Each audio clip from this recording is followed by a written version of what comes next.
సంచలనం రేపిన Moinabad double murder కేసులో నిందితురాలు ఆత్మహత్యాయత్నానికి పాల్పడింది.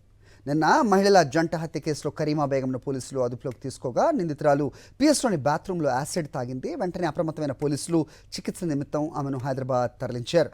నిందితురాలు ఆత్మహత్యాయత్నం చేసుకున్న విషయాన్ని పోలీసులు గోప్యంగా ఉంచే ప్రయత్నం చేశారు. ఈ అంశంపై అప్డేట్స్ మా కరెస్పాండెంట్ విక్రమ్ అందిస్తారు. విక్రమ్, చెప్పండి, ఆమె పరిస్థితి ఎలా ఉంది ప్రస్తుతం? పోలీసులు ఈ విషయాన్ని ఎందుకు గోప్యంగా ఉంచడానికి ప్రయత్నించారు? ఏంటి మీ దగ్గర ఇన్పుట్స్? హరి, రంగారెడ్డి జిల్లా మొయినాబాద్ మండల పరిధిలో సంచలనం సృష్టించిన తాండూరు జంట మహిళల హత్య కేసులో ఇప్పుడు ఒక షాకింగ్ అప్డేట్ వెలుగులోకి వచ్చింది. ఈ కేసులో ప్రధాన నిందితురాలుగా ఉన్న కరీమా బేగం పోలీస్ కస్టడీలోనే ఆత్మహత్య యత్నానికి పాల్పడడం ఇప్పుడు పెను సంచలనంగా మారిందని చెప్పొచ్చు.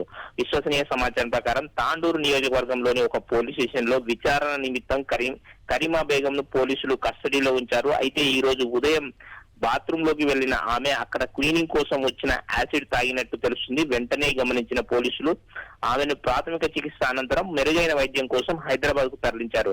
అయితే ఈ విషయాన్ని పోలీసులు ఇప్పుడు అత్యంత గోప్యంగా ఉంచడం ఇప్పుడు పలు అనుమానాలకు తావిస్తుంది. కస్టడీలో ఉన్న నిందితురాలు ఆత్మహత్యాయత్నం చేయడం ఇది పోలీసుల వైఫల్యమా? అసలు పోలీస్ స్టేషన్ బాత్రూమ్ లో యాసిడ్ అందుబాటులో ఎలా ఉంది అన్న ప్రశ్నలు అయితే తలెత్తుతున్నాయి. ప్రస్తుతం నిందితురాలి పరిస్థితి విషమంగా ఉన్నట్టు తెలుస్తుంది. హైదరాబాద్ లోని ఉస్మానియా ఆసుపత్రిలో ఆమెకు చికిత్స అందిస్తున్నట్టు తెలుస్తుంది. హరి, ఓకే విక్రమ్.